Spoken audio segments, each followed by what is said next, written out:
If your consultancy firm has hit a revenue plateau where growth feels stuck, no matter how hard you work, it's not about your market, it's not about your team, and it's not about your sales.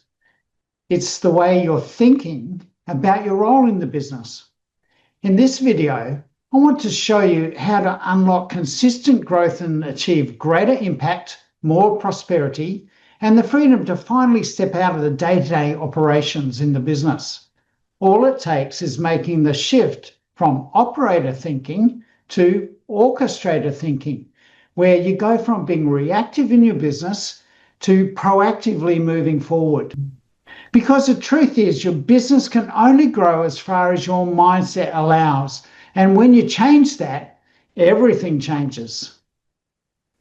You might be in the position where your revenue has been the same for the last few years. And no matter how hard you're working or what you're trying to do, and even though month by month it might fluctuate up and down, at the end of the year, somehow it's about the same as it was last year.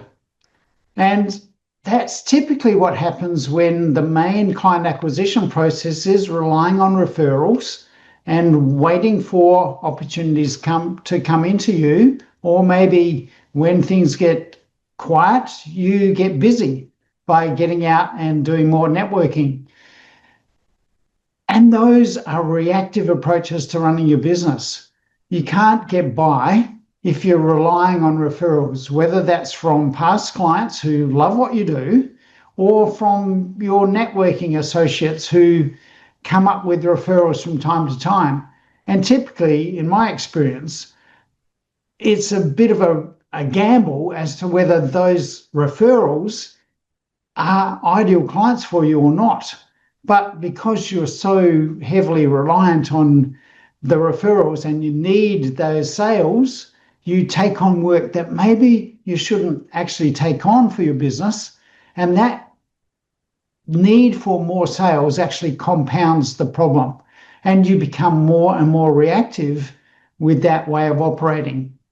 So you end up with a calendar full of urgent issues that you need to solve. And you don't have the team around you that are capable of solving the problems or putting out the fires that crop up in the business, because they're the ones that actually create the fires. But when you think about it, when you keep on reacting to those urgent situations, keep on putting out fires and do nothing about fire prevention, then that is the continuing process that you're going to experience in your business. But you know your business has more potential, but you keep on hitting this invisible ceiling and don't know how to change it. So if you can relate to any of this, let me know in the comments below and tell me what you're struggling with. And if you do that, I'll give you access to some resources that will help. But right now, let's talk about what's causing that ceiling. What's causing you to be hitting that plateau and not being able to break through?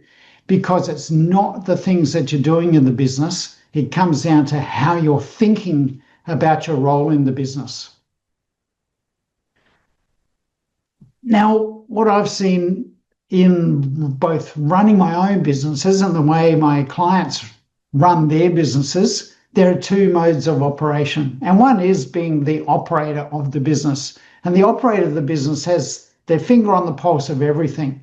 They're in control. They're the one that has to bring in the sales. They may not necessarily be involved in all of the delivery aspects, but whenever there's a problem, they get drawn back into solving the problems around delivery, and they have to manage operations. They're managing the team. They're managing the activities, the projects, the details of every client project that's going on.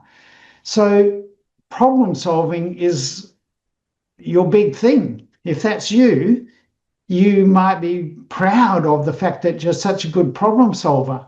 But the reality is you shouldn't be having so many problems to solve in the first place.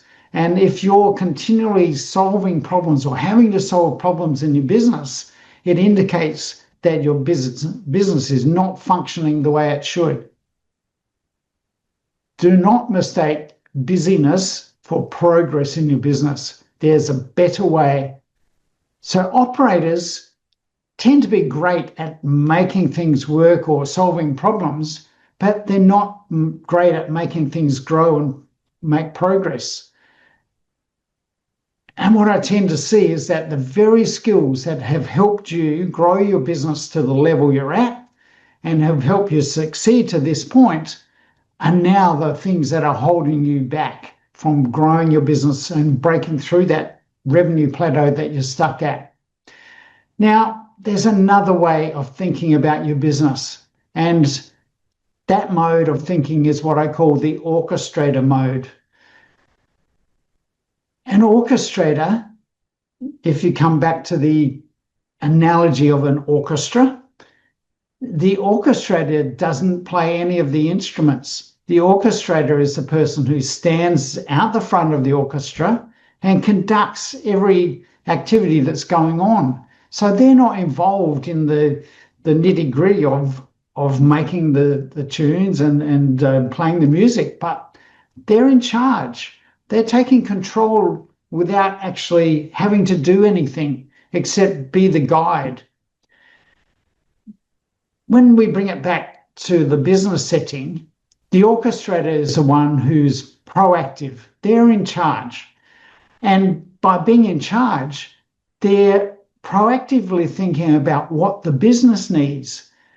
The difference between an orchestrator and an operator at this point is the operator is constantly thinking about what needs to be done to get the work done, what needs to be done to get that project finished, what needs to be done to make that sale. Whereas the orchestrator is able to step back and think about what needs to happen for my business to be at this level in 6 months' time, in 12 months' time. The operator works in the business. The orchestrator is able to work on the business.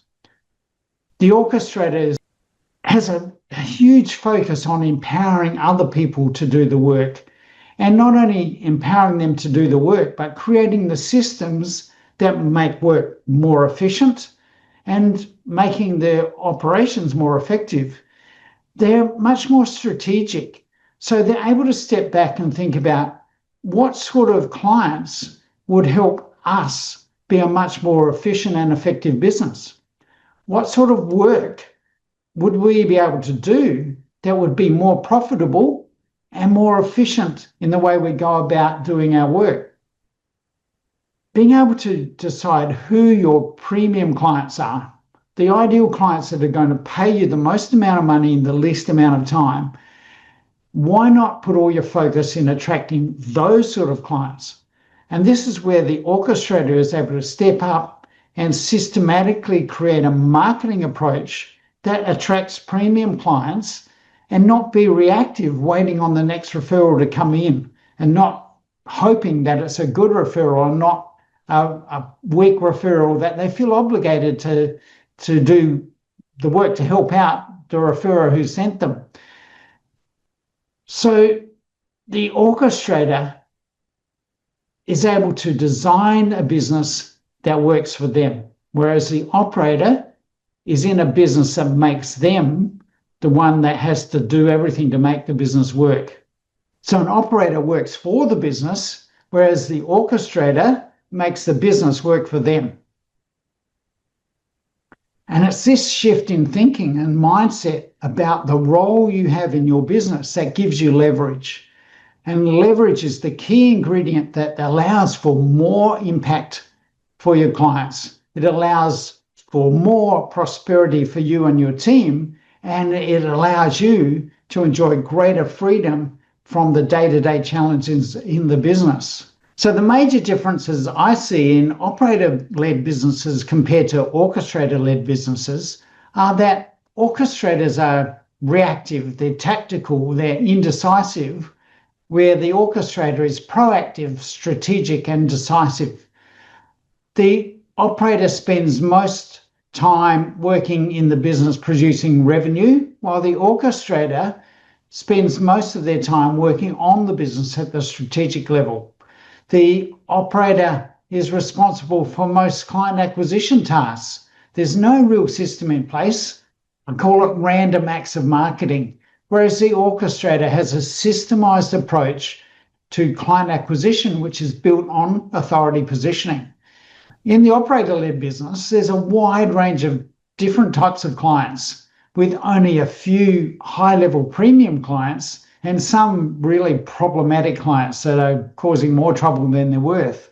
Whereas the orchestrator-led business is really built around a foundation of having clients that come from a narrow strategic targeting to ensure that most of the clients are premium level to make the business more efficient and easier to run.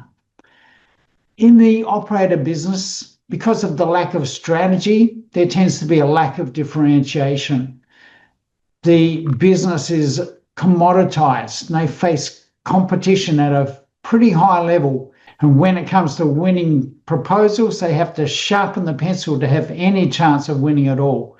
Whereas with the orchestrator-led business, the strategy is about creating a high level of differentiation with a unique value proposition so that they have a high confidence of winning sales at premium prices consistently and predictably. And finally, in the operator-led business, there tends to be a lot of challenges with team efficiency, with productivity, or the ability to grow without negatively impacting the cost in the business, the cost of running the business, or the quality of operations. Whereas with the orchestrator-led business, there tends to be a high level of performance throughout the team with functional scalability, where the orchestrator is able to grow the business without impacting the cost structure or the quality of operations. So the biggest payoffs for the orchestrator-led business are having consistent lead flow and predictable, sustainably growing revenue, which creates an ability to scale the business without creating burnout, without creating extra stress for the owner of the business. And that ability to scale without burnout creates more time, more freedom for the business owner to enjoy life and to have time off whenever they choose. So think about it. True prosperity isn't about doing more. It's about doing less, but achieving more. It's about working smarter, not harder. All of the cliches here apply. It's about running a business that works for you instead of being the one that has to make it work. When you start thinking like an orchestrator, that's the time that everything changes in your business. When you start moving forward, when you see the way through that revenue plateau, when you start breaking through barriers that have always held you back in the past, it's not about working harder, it's about thinking smarter. So look at how are you thinking about your business? Are you always putting out fires, or is there a smooth pathway ahead of you that you can see that's taking your business slowly, steadily, maybe quickly, to where you want it to grow? Now, if you'd like to learn more about this process of creating an orchestrator-led business, I've put a link in the description below that will take you to a resource that I call the Consultancy Firm Growth Blueprint. It's about how to transform your business from being the operator to becoming the orchestrator, and how to create more impact, greater prosperity, and more freedom for yourself in running a business that works for you, not because of you. And in the next video, we'll go deeper into the framework that helps you make this mindset shift practical, and talk about the Consultancy Firm Growth Blueprint in terms of how the best firms in the consultancy space grow their business with consistency, with control, and with personal freedom. So I invite you to click the link below to download the blueprint, or click this link here, which will take you to the next video where we'll unpack the Consultancy Firm Growth Blueprint with practical examples from succeeding top-level consultancy firms that are creating more impact, greater prosperity, and more freedom for its owners.